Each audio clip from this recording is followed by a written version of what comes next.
Welcome to easy English channel. இன்னைக்கு நம்ம இந்த வீடியோல என்ன பார்க்க போறோம்னா டியூன்ற வேர்டை பத்தி தாங்க பார்க்க போறோம். Tuna adjective. இதுக்கு மீனிங் என்னன்னு கேட்டீங்கன்னா expected, plan to happen, arrive at a particular time. அதாவது எதிர்பார்க்கிறது, நினைச்ச மாதிரி நடக்கிறது, குறிப்பிட்ட நேரத்துல வந்து சேர்றது. இப்ப நான் என்ன பண்ண போறேன்னா இதை பேஸ் பண்ணி ஒரு 7 எக்ஸாம்பிள் சென்டென்ஸ் தரேன். அதை பாத்தீங்கன்னா இந்த வேர்டை எந்த இடத்துல யூஸ் பண்ணா அது ஒரு கரெக்டா இருக்கும் அப்படின்ற விஷயம் வந்து உங்களுக்கு புரியும்.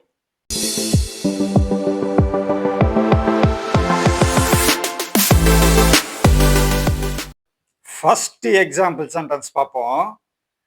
when is my due to see the doctor? நான் டாக்டரை பார்க்குற நேரம் எப்போ வரும் அப்படின்னு கேட்குறாங்க.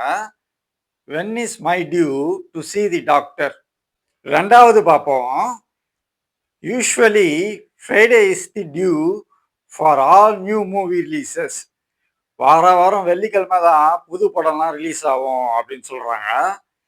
Usually Friday is the due for all new movie releases. மூணாவது பார்ப்போம். Parcel is due to come tomorrow. Parcel நாளைக்கு வரணும் அப்படின்னு சொல்கிறாங்க.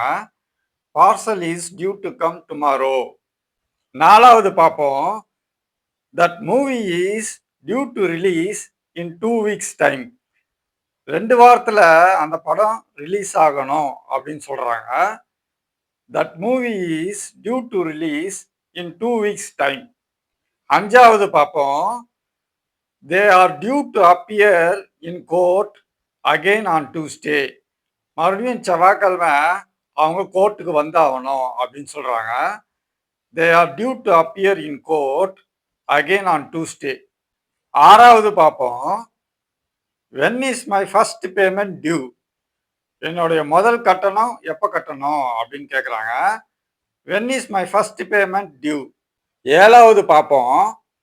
my exams are due to end on April 5.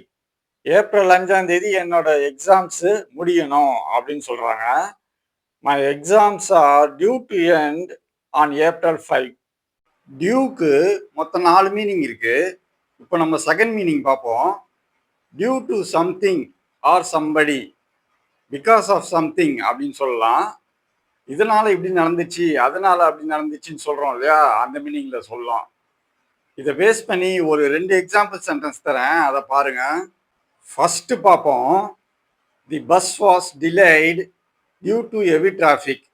நிறைய டிராஃபிக் இருந்தனால பஸ் லேட்டாக வந்துச்சு அப்படின்னு சொல்கிறாங்க. The bus was delayed due to heavy traffic. ரெண்டாவது பார்ப்போம். She puts leave today due to sickness of her mother. அவங்க அம்மாவுக்கு உடம்பு சரியில்லாமல் போனதுனால இன்னைக்கு அவங்க லீவ் போட்டாங்க அப்படின்னு சொல்கிறாங்க. She puts leave today due to sickness of her mother. டியூக்கு மூணாவது மீனிங் பார்ப்போம். What is owed to you that is your right to have it. இந்த இடத்துல ஓட் அப்படின்னா கடன் பட்டதுன்ற மீனிங் வரும். எது உங்களுக்கு கடன் பட்டிருக்கோ அதை நீங்கள் ரைட்டாக கேட்டு வாங்கலாம் அப்படின்னு சொல்கிறாங்க. இதை பேஸ் பண்ணி ஒரு 3 எக்ஸாம்பிள் சென்டென்ஸ் தரேன், அதை பாருங்க. ஃபர்ஸ்ட் பார்ப்போம். when we take room they have to provide all the facilities which are due to us. அதாவது நம்ம ஹோட்டலில் ரூம் எடுத்தால் நமக்கு கொடுக்க வேண்டிய எல்லா ஃபெசிலிட்டிஸையும் அவங்க கொடுத்து தான் ஆகணும், அது அவங்க கடமை அப்படின்னு சொல்கிறாங்க. when we take room they have to provide all the facilities which are due to us. ரெண்டாவது பார்ப்போம். rupees 10,000 is due to me from the company I worked for last month.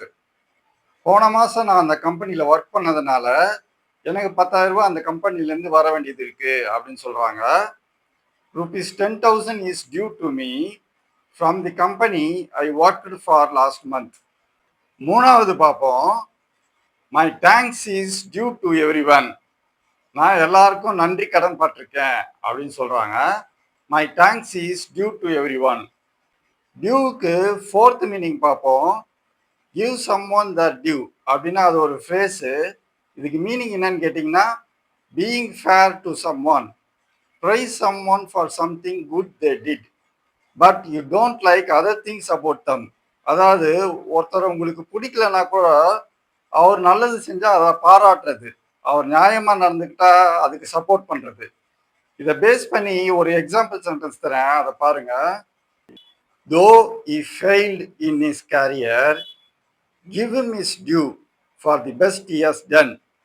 தொழிலில் அவன் தோல்வியை சந்திச்சாலும் அவனோட பெஸ்ட்டை தான் அவன் கொடுத்தான், அதனால அவனை பாராட்டி ஆகணும் அப்படின்னு சொல்றாங்க.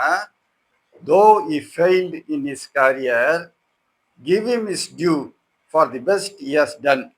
டியூவை பேஸ் பண்ணி டெய்லி யூசேஜுக்கு தேவைப்படுற ஒரு சில எக்ஸாம்பிள் சென்டென்ஸ் தரேன், அதை பார்த்தீங்கன்னா உங்களுக்கு ரொம்ப யூஸ்ஃபுல்லாக இருக்கும். What time is the next flight due? The President GM is due to retire next week. The rent is due at the beginning of the month. She is due for a promotion soon. Our marriage is due to take place this year. Due to signal problem, I cannot talk with him over the phone. The trip was cancelled due to bad weather.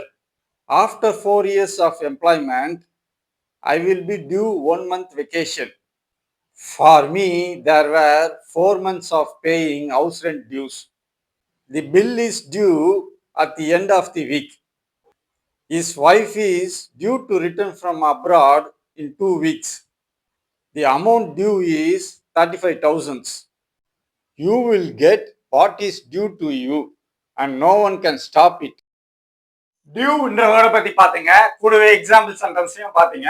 இந்த example sentence எல்லாம் பேஸா வச்சு புதுசா ஒரு sentence நீங்களே create பண்ணி practice பண்ணீங்கன்னா உங்களுக்கு English fluent வந்து நல்லா இம்ப்ரூவ் ஆகும். இது போல நிறைய விஷயம் நீங்க தெரிஞ்சுக்கணும்னு நினைச்சீங்கன்னா நம்ம சேனலுக்கு நீங்க சப்ஸ்கிரைப் பண்ணி ஃபாலோ பண்ணுங்க, கண்டிப்பா நீங்க தெரிஞ்சுப்பீங்க. இதோட பாத்தீங்கன்னா இந்த வீடியோ முடிஞ்சிருச்சு. மறுபடியும் உங்களை நான் அடுத்த வீடியோல சந்திக்கிறேன். அது வரைக்கும் சதீஷ், தேங்க்யூ.